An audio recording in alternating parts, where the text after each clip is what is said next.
Maricon, may pre-taste ba yan? Meron sir, gusto mo ilang? Ikaw na magluto sa mga. Aray ko.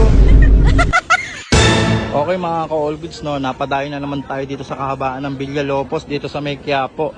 Dinayo na naman natin si Maricorn, yung nag-trending na nagtitinda ng cheesy corn. Kasi nabalitaan nga natin na mayroon naman sa kanyang bagong pinagkakaguluhan at pinipilahan ng bagong tinda niya. Siyempre hindi tayo magpapakulit, titikman natin yan.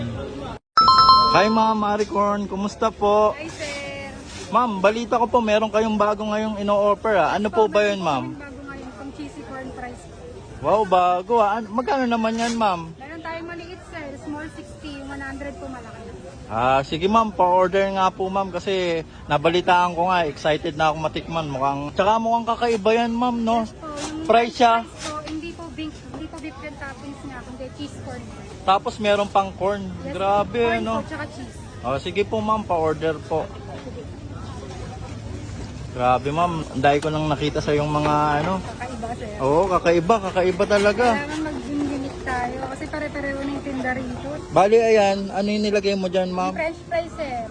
Na may cheese, no? Yes po. Oh, sige po. Tapos lalagyan yan, natin ng melted cheese sir. melted cheese. Sige po ma'am.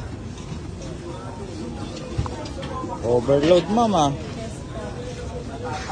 Yun yung gusto ng mga tao ngayon. Gaano katagal na yan ma'am, yung bagong na-invento? Alam ko, sir. 1 week pa lang. Oh, makakatikim tayo ng bago na naman ni Maricon. Gustuhan din po nila. Kaya tinuloy-tuloy ko lang. Ano pa po yung lalagay nyo dyan ma'am? Bukod sa may melted cheese sir, tapos may sweet corn po. Meron pa po tayo nilalagay na grated cheese sa ibabaw. Ah, okay. Oh, just pala, overload talaga no ma'am. Bago nila. So,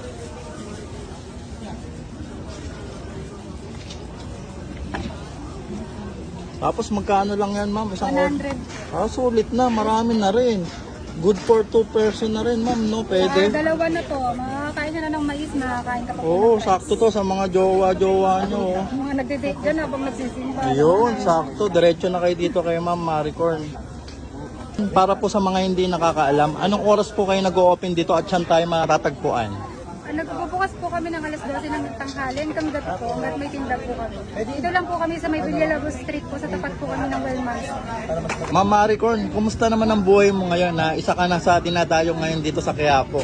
Unang-una po nagpapasalamat ako sa Panginoon kasi kundi dahil sa Kanya, hindi mangyayari po. Pangalawa po sa mga tulad niyo pong vlogger, kundi po dahil sa inyo, hindi po makikilala itong mga hanap buhay po namin na po. Pangatlo po sa mga buyer po, hindi po dahil sa kanila, hindi po magiging ganito kaaning tinda po namin kundi po sila bumibili sa amin. Ano naman po ma-advise mo sa mga gusto rin mag-business na kagaya mo? Siyempre, for sure, marami na inspire sa'yo at gusto kang gayahin. Unang-una po sir, kailangan po talaga ng lakas ng loob. Bukod po sa sipag at syaga, lakas ng loob po talaga kailangan. Kasi yung business po parang sugal po yan. Hindi mo po alam kung mag-boom or hindi. Pero syempre, paano niyo po malalaman kung hindi po natin susubukan? Kaya kailangan po talaga magtiwala din po tayo sa sarili natin. Pati na rin po sa Panginoon. Kailangan din po ng gabay niya. Magtiwala lang po tayo sa Kanya.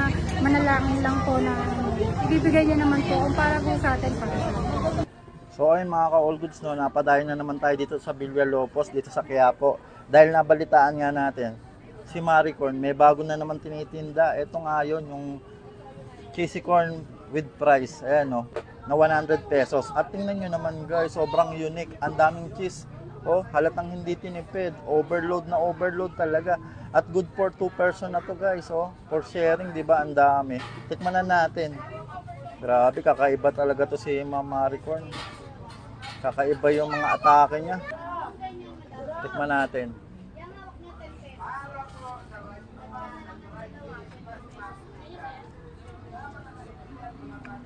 Panalo yung ano niya guys.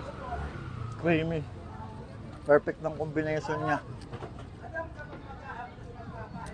Ngayon lang ako nakatikim ng ganito. Sarap. Tsaka ang maganda dito, nung nagustuhan ko dito, ang galing na magtimpla. Yung cheese, hindi maalat, saktong-sakto yung timpla niya. At sigurado magugustuhan nyo to. Pwede din itong pampulutan guys. At pang merienda.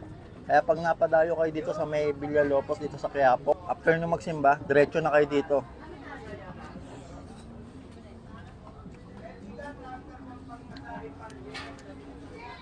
Sarap. Ayun no.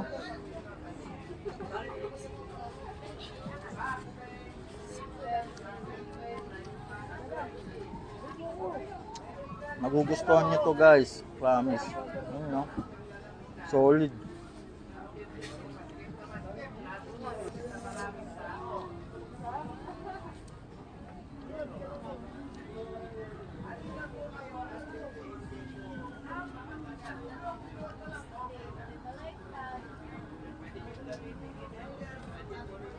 Quality.